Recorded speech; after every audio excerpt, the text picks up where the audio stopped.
In August of 2021, the world watched a scene that felt almost impossible. Afghan soldiers dropped their weapons, government officials fled. Crowds surged toward airport gates in desperation. Helicopters circled above Kabul, carrying diplomats away as the city slipped out of government hands. And within days, the Taliban, the very movement that had been driven from power 20 years earlier, walked back into the capital without meeting real resistance. It was the end of an era. The collapse of the Western-backed Afghan state was not just a military defeat. It was the unraveling of an entire project, a republic built with foreign money, foreign troops, and foreign promises. For millions of Afghans, it felt like the floor vanished beneath their feet. For the outside world, it raised a haunting question: how did 20 years of war, sacrifice, and nation-building end with the same rulers back in charge? To understand the Taliban's return, you have to go back long before 2001, before the American invasion, before the War on Terror. You have to return to the chaos of the 1990s. After the Soviet Union withdrew from Afghanistan in 1989, the communist government in Kabul eventually collapsed and the country plunged into civil war. Different Mujahideen factions, once united against the Soviets, turned on each other. Warlords carved the nation into armed territories. Roads became dangerous, cities were shelled. Looting, kidnapping, and brutality spread. For ordinary Afghans, daily life became a nightmare of lawlessness. There was no security, no justice, no single authority. It was in this wreckage that the Taliban emerged. They were mostly young religious students, many raised in refugee camps and madrasas across the border in Pakistan. They presented themselves as men of purity and order. Their promise was simple: end corruption, disarm warlords, restore security, enforce Islamic law. In a country exhausted by chaos, many people, especially in the South, welcomed them at first.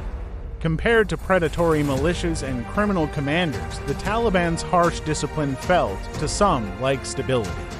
By the mid-1990s, they had swept across much of Afghanistan, capturing Kabul in 1996 and declaring the Islamic Emirate. Their rule was deeply oppressive, especially for women, minorities, and anyone who resisted their strict interpretation of Islam. Public punishments were common. Music disappeared, girls' education collapsed. Afghanistan became isolated from much of the world. And yet, the Taliban remained in power until one event far beyond Afghanistan's mountains changed everything.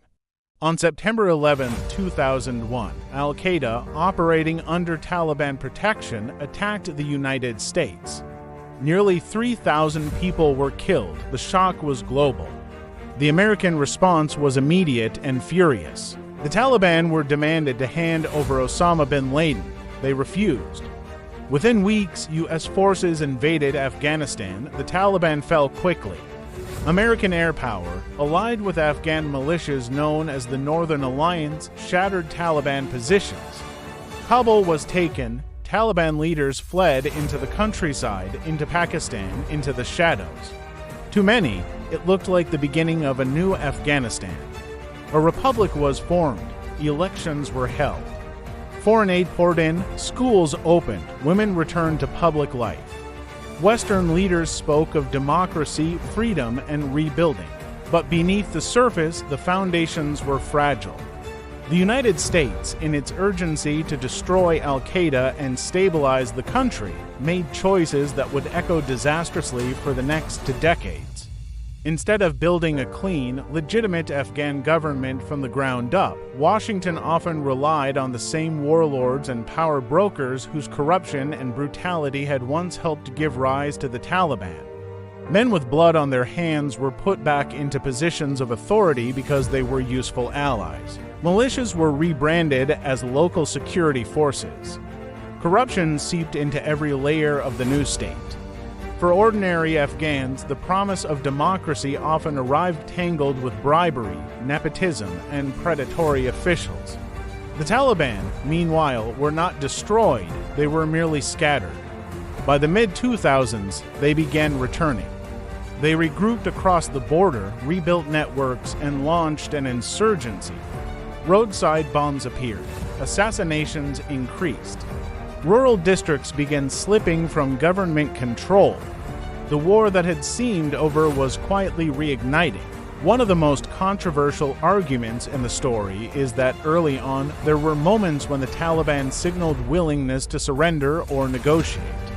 Some reports suggest Taliban figures approached Afghan leaders after 2001 with offers to lay down arms in exchange for safety.